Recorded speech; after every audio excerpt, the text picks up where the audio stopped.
There's a lot more verbiage in Amendment 64, starting with the basic principle that it shall not be an offense under either state law or the law of any locality to do any of the following things you see, and I've highlighted some of the key provisions in here. I skipped over one very key point about our discussion 3 years ago. When we said there's a 12-plant cap in 2010, the amendment that Kerry wrote said, and if you're going to have marijuana plants, they have to be indoors. Right. Okay, again, that's been the law for 3 years, right? Well, lo and behold, the authors of Amendment 64, when they also used the 6-plant, 3 mature, 3 not mature, these are standard, they picked those numbers, that's part of the Constitution at this point. They also, in the text of the Constitution, say you can lawfully have them not just indoors, enclosed locked space. You're only lawful with your plants if it's in an enclosed locked space, and it says it right in the Constitution. So there should be no doubt in Colorado now that outdoor marijuana growing is just not safe, not in a safe harbor, not legal. Right? I think there's a crying need both in city laws and state law to reiterate that in ordinance and statutory law to say marijuana growing outdoors is unlawful in Colorado. That's what Amendment 64 says. We need to reiterate that and clarify that, I believe, in our criminal codes both at the state level and at the local level. Okay, so there should be no doubt that outdoor cultivation is outside the law. Okay, then when you get to indoor cultivation, what you're going to be debating again tonight is whether it's appropriate for the city to cap the absolute number of plants that could be in any particular dwelling unit. Final point for me, and then Kerry's here because, you know, he honchos the zoning changes, and there's more to the amendment tonight, which I'm not, like I said, I'm not getting into. But the final point I want to make is this, is that I think in terms of the concepts of what the world might look like if you don't have a cap, I want you to hold in your mind 3 scenarios, okay, and one that you've probably heard most commonly is this one, the scenario where you just have congregate living. You have more than 2 adults living in a particular dwelling unit, and each of them wants their 6 plants in the dwelling unit. So you got 4 or 5, how many ever people, multiply that by 6, and they'll claim a right to have their 24 or 30 or however many the adults might be as a right to have it there on the premises. That could lead to quite a few plants, depending on how many adults there are. But there are a couple of other scenarios to bear in mind. I was talking to Chief Quinones just this morning about this. One great riddle that we have now, I've told you all, Amendment 64 carries forward all the provisions of Amendment 20. So one thing we've been asking for a year is what happens if somebody claims these are my 6 medicinal plants and these are my 6 recreational plants? Can they independently claim now a personal right to 12 plants? We don't know because the state criminal code has not been conformed to address that kind of detail. So maybe the multiplier is number of adults times 12 if you also happen to be a patient, and not really number of adults times 6. Who knows? A great unsettled question. And then finally, I direct your attention to the last highlight on the page. It's also not unlawful anymore under 64, not just to exercise the personal right of possession and consumption, but also the assisting of others in exercising their rights. Okay, so we know from history that one of the arguments that we could hear somebody make is, I've got my plants in my house. Also, I'm assisting these other people with their plants, my friends and relatives and so forth. I'm growing their plants for them because the Constitution says you can't bust me not only for my own consumption and possession, but also when I'm assisting others. So there's various theories under which the sheer number of plants can multiply in a particular dwelling unit. And again, you're going to have the policy decision about whether you want to put a cap. The rationale for the cap, and I'll close with this, is and always has been that at a certain point, a certain degree of intensive inside cultivation creates all kinds of secondary public health and safety risks regarding plumbing codes and fire codes and electrical codes, ventilation issues, and so on and so forth. So it needs to be kept at a fairly manageable level in order to be consistent and harmonious with an individual dwelling unit and nearby dwelling units. And I'll turn it over to Kerry if he has anything to add before. Okay, before we do that, Robin had a question, I think, before David. I think this is an important clarifying question. So going back to the conversation we've had about open and, consumption, I just want to clarify, I don't see the language up there that says it is a violation to grow outside. It creates a safe harbor for those growing inside, but it actually doesn't, the way I see it, create a violation for growing outside. So is there a violation somewhere else in state law that makes you say it's illegal to grow outside? No, but that's the point I was trying to make, to say that, you see this language in But you did, yeah, you said earlier it is illegal to grow outside, and I want to clarify that we have to be consistent in our statutory interpretation that, in fact, this language doesn't make it illegal to grow outside. We believe we have the authority to control the time, manner, and place. This doesn't guarantee the right to be outside, therefore we can regulate it. Is that... Yes, Okay. and that's what I was trying to say imperfectly, was there needs to be conforming ordinance and statutory amendments to affirmatively say that. It is unlawful to grow marijuana outdoors, because Amendment 64 tees it up, but the Councilwoman is correct. It doesn't actually say it's unlawful and specify a penalty and so on and so forth. It just tees up the issue for the city councils and the state legislature to carry the ball forward if they choose to. So that's a great clarification. Any other questions for David before we go to Kerry? Chris? Following up on this inside-outside business, I thought have we not already said that in Denver, the city and county, that growing marijuana must take place inside Medical. a locked location? Oh, just medical. Oh, Right. okay. That's what you're going to be having a conversation about tonight. Got it. Issue right there. Oh, so this thing both carries forward the 12 plants per household in a residential zone restriction, as well as you can't grow it outside. For a licensed grower, we already say you can't. Your licensed grow has to be inside in a locked location, all that stuff. That's so correct. We're covering the license. This is the home grow, and so what this does is say you're limited to 12 recreational, and you also can't grow recreational outside. Jeannie? Yeah, in the staff think I report, get if you look at the second paragraph on the first page, it's sort of zoning language. But there are also technicalities that we put in place for medical marijuana concerning the plant husbandry use and then residential spacing from that. They've been in place since we've had grow facilities, but we're transferring that to the recreational realm as well. So in some ways, I hope this isn't a pun, but it's a housekeeping ordinance. Right. CPD. Okay, any questions? Let's go to Kerry.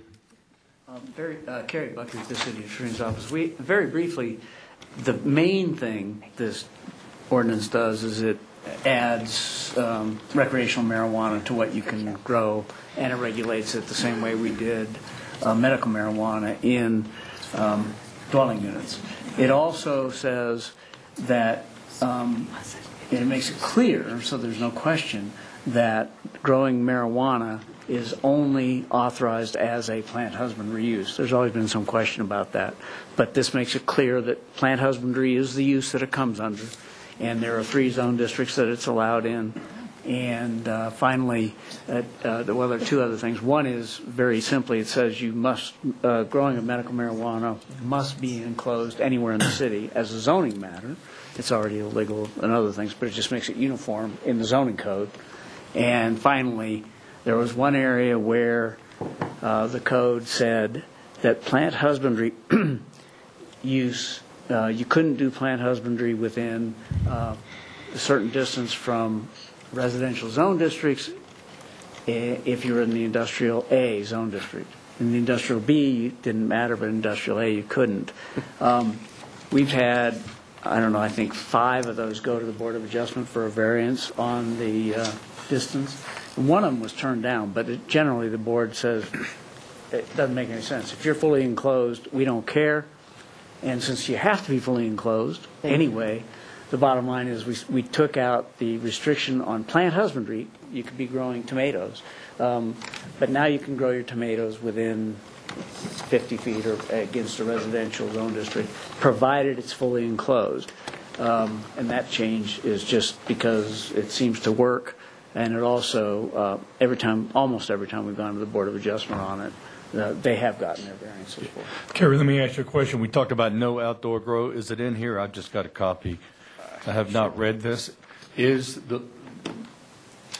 No outdoor growing allowed. Is it in here, Jeannie or Carrie? Yes, it is in this language. And let's pinpoint that, if we will. Oh, good Please. luck. This is zoning code. I'm sorry? To find it in the code. Yeah, I have to find it, because it's under the definition of the use. Page 9.1-42. Okay, you guys We can't speak into the mics. I'm telling him. Just talk it out loud, is that it?